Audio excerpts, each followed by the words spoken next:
Assalamualaikum. Bertemu lagi bersama saya, Bu Fatma. Hari ini kita akan belajar mengenai teks deskripsi, menentukan isi teks deskripsi dan menulis teks deskripsi. Padahal kemarin kita sudah belajar ya menentukan isi teksnya. Isi teks ini berkenaan dengan objek teks deskripsinya. Oke, hari ini kita akan lebih mendalami apa sih isi teksnya. Oke, kita lihat bersama-sama.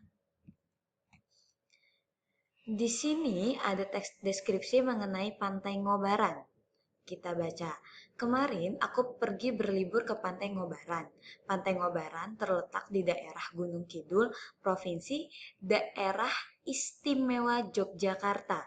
Pantai ini adalah pantai yang sangat cantik. Pantai Ngobaran memang tidak begitu luas, tetapi pantai ini memiliki suasana yang sangat khas. Kemarin kita sudah belajar mengenai struktur teks deskripsi kan, yang mana paragraf pertama adalah identifikasi yang ditandai dengan kata adalah. Berarti paragraf pertama teks deskripsi sebaiknya ada kata adalah, merupakan, ialah, karena dia menentukan si identifikasi ini. Lalu di paragraf kedua, Pantai Ngobaran memiliki bibir pantai yang pendek. Untuk mencapai ke bibir Pantai Ngobaran, kita perlu menuruni bebatuan yang tidak terlalu tinggi. Biasanya orang-orang lebih senang bersantai di bagian atas di wilayah pantai itu. Kemarin kita juga sudah tahu ya, biasanya paragraf kedua di sini berkenaan dengan bagian teks deskripsinya, bagian-bagian dari pantai Ngobarannya. Di sini ada memiliki bibir pantai, lalu untuk mencapai ke bibir pantai harus menuruni bebatuan. Itu berarti bagian ya, bagian dari pantai Ngobaran. Lalu kita langsung ke paragraf terakhir. Pantai Ngobaran memang sangat khas dan cantik. Di sini penutup kesan. Kesannya apa sih? Oh, sangat cantik dan sangat khas. Itu kesannya. Ya, berarti isi teks deskripsi ini mengenai Pantai Ngobaran. Selanjutnya ada berlatih bersama. Di sini ada 3 soal. Yuk kita baca. Apa yang dibicarakan teks tersebut atau apa objek teks tersebut? Yaitu Pantai Ngobaran. Karena Pantai Ngobaran selalu diulang terus kan dalam setiap kalimat. Lalu ada nomor 2, keindahan bagian mana saja dari Pantai Ngobaran yang dipaparkan dalam teks. Yang ditanya adalah keindahan. Berarti kalian harus cari nih keindahan Pantai Ngobaran di paragraf ini mana sih? Coba dicari keindahannya di mana? Ya, betul. Ada di paragraf 2 dan 3. Karena di sini ada menjelaskan ya keindahannya, ada bibir pantai, harus menuruni bebatuan yang tidak terlalu tinggi, lalu ada bagian atas pantai tampak khas dan cantik. Itu keindahan kan? Berarti itu jawabannya. Nah, ini jawabannya.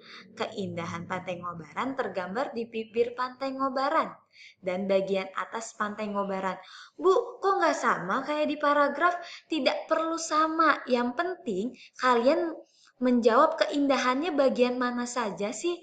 Lalu kalian tulis dengan bahasa kalian sendiri. Boleh. Lalu selanjutnya ada nomor 3. Apa tujuan penulis menampilkan teks tersebut? Teks tersebut ini, teks yang ini ya, teks yang Pantai Ngobaran ini. Apa sih tujuannya? Supaya orang yang membaca seolah-olah dapat melihat Pantai Ngobaran yang diceritakan pada teks tersebut. Kenapa di sini melihat, bukan mendengar, bukan merasakan? Kenapa? Iya, karena teks Pantai Ngobaran ini lebih banyak mengandung panca indera melihat. Kemarin kita sudah bahas ya. Makanya di sini jawabannya seolah-olah dapat melihat. Bu, kalau teks deskripsi yang lain belum tentu jawabannya seperti ini. Bisa saja teks deskripsi itu lebih banyak panca indera mendengarnya. Berarti jawabannya gimana? Supaya orang yang membaca seolah-olah dapat mendengar. Oke, tergantung teksnya ya. Oke, kita juga sudah tahu ya, tujuan teks deskripsi itu untuk apa? Iya, untuk orang atau pembaca seolah-olah merasakan, melihat, mendengar, dan membau. Kalian tinggal pilih dari 4 ini, yang dominan, yang paling banyak keluar di teks deskripsinya apa? Seperti yang kayak nomor 3 ya. Oke, kita lanjut. Berlatih mandiri. Di sini ada teks deskripsi. Nanti tugas kalian adalah baca dulu teks deskripsinya, lalu tentukan di mana identifikasinya, di mana bagian deskripsinya, di mana penutupnya. Lalu kerjakan soal di sini. Jawablah pertanyaan berikut berdasarkan pemahamanmu terhadap teks. Sama persis sama yang di depan tadi. Seperti ini. Jadinya sebelum kalian mengerjakan 3 soal ini, kalian wajib membaca yang ini. Oke? Oke, kita lanjut lagi. Melengkapi teks deskripsi. Di sini ada bagian rumpang atau kosong. Betul? Tugas kalian adalah mengisi yang rumpang ini dengan kata yang nyambung, yang padu. Coba ya kita berlatih di paragraf kedua. Ini 1, 2. Jadinya tugas kalian mengerjakan yang ini, lalu yang paragraf 1 saja. Ditulis teks deskripsinya. Oke, kita lihat. Nomor 2. Sesuai dengan namanya, rumah apa? Rumah makan, karena di sini membahas rumah makan. Kita tulis makan. Berarti mengisi kan ya? Mengisi bagian yang rumpang. Rumah makan ini menyediakan masakan Jawa dengan cita rasa yang tinggi. Bangunan rumah makan ini berarsitektur Jawa. Di sini titik, titik, titik atau bla bla bla semua peralatan. Kira-kira apa ya isinya? Iya, betul. Hampir semua peralatan dan ornamen di rumah makan ini apa? Iya. Apa nih? Terbuat dengan nuansa Jawa. Atau bisa apa lagi selain terbuat? Dan rumah makan ini terbuat dengan nuansa Jawa. Oke, berarti tugas kalian mengisi yang paragraf pertama. Rumah makan Nyampleng bla bla bla bla di sebelah selatan alun-alun Kota Malang. Dan selanjutnya kalian bisa baca sendiri ya. Oke, nanti jika ada pertanyaan silakan menghubungi saya. Kita lanjut lagi. Nah, ini dia materi terakhir kita, bukan materi ya, kompetensi dasar. Apa yang harus kalian capai di materi ini? Ialah menulis teks deskripsi. Langkah-langkahnya, tentukan objek yang akan dideskripsikan dan buat judul. Objeknya kalian mau ngambil apa sih? Mau itu pensil, mau itu rumah, sekolah, jalan, boleh. Lalu ada nomor 2, buatlah kerangka bagian-bagian yang akan dideskripsikan. Ada contohnya di slide selanjutnya ya. Mencari data. Mencari data di sini adalah apa? Mengamati datanya, mengamati objeknya. Nggak mungkin kalian bisa bercerita tanpa tahu bentuk objeknya seperti apa, bentuk tempatnya seperti apa. Makanya di sini disebutnya mencari data. Mengamati, melihat gitu ya. Selanjutnya ada tatalah atau buatlah kalimat-kalimat menjadi paragraf pembuka teks deskripsi. Paragraf 1, identifikasi yang ditandai dengan kata adalah atau merupakan atau ialah, terserah, bebas. Kalian bisa pilih di antara 3 ini. Paragraf 2, deskripsi bagian. Tadi ya, misalnya rumah terbuat dari apa? Bata, terus berwarna hijau, krem, gitu ya. Berarti mendeskripsikan setiap bagiannya kan, mendetailkan. Lalu ada paragraf penutup. Paragraf penutup ini kesannya. Oh, di jalan itu aku merasa senang. Itu kesan kan? Merasakan. Lalu ada lagi, perincilah objek yang kamu deskripsikan dengan menggunakan kata atau kalimat yang merangsang panca indera. Tadi apa tujuan teks deskripsi?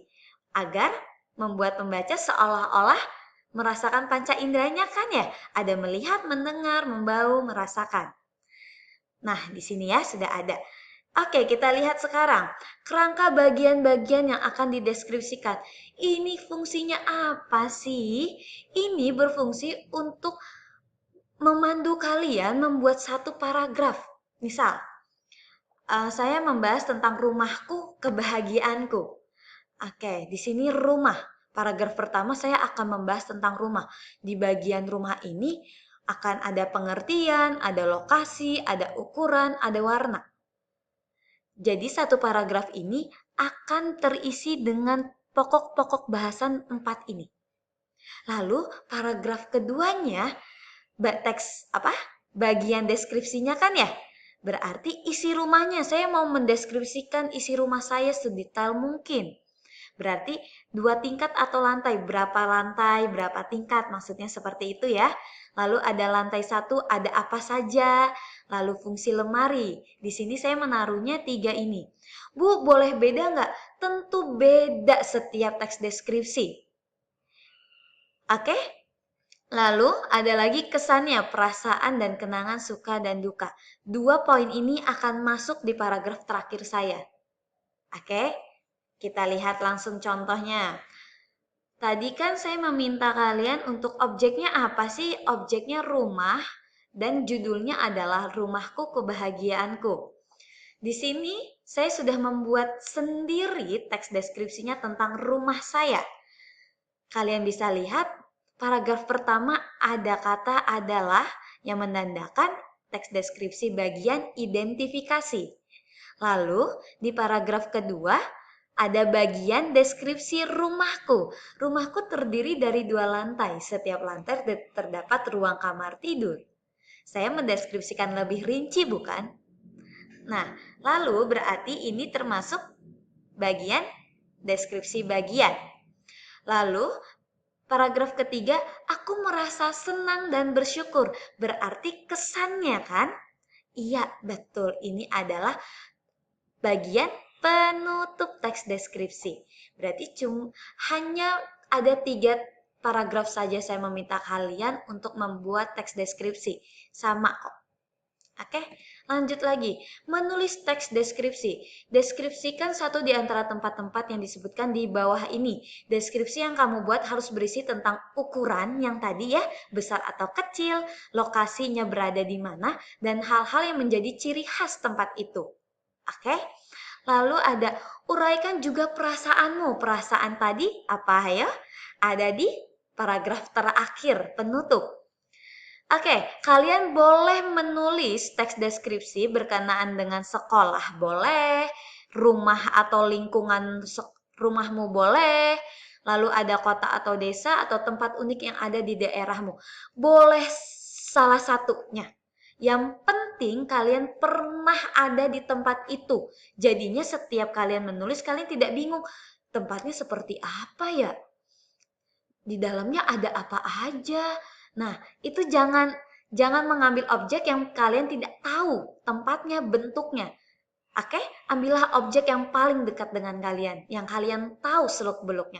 Jadinya teks deskripsinya akan lebih detail. Oke, bisa dipahami sampai sini? Bisa ya? Oke, jadinya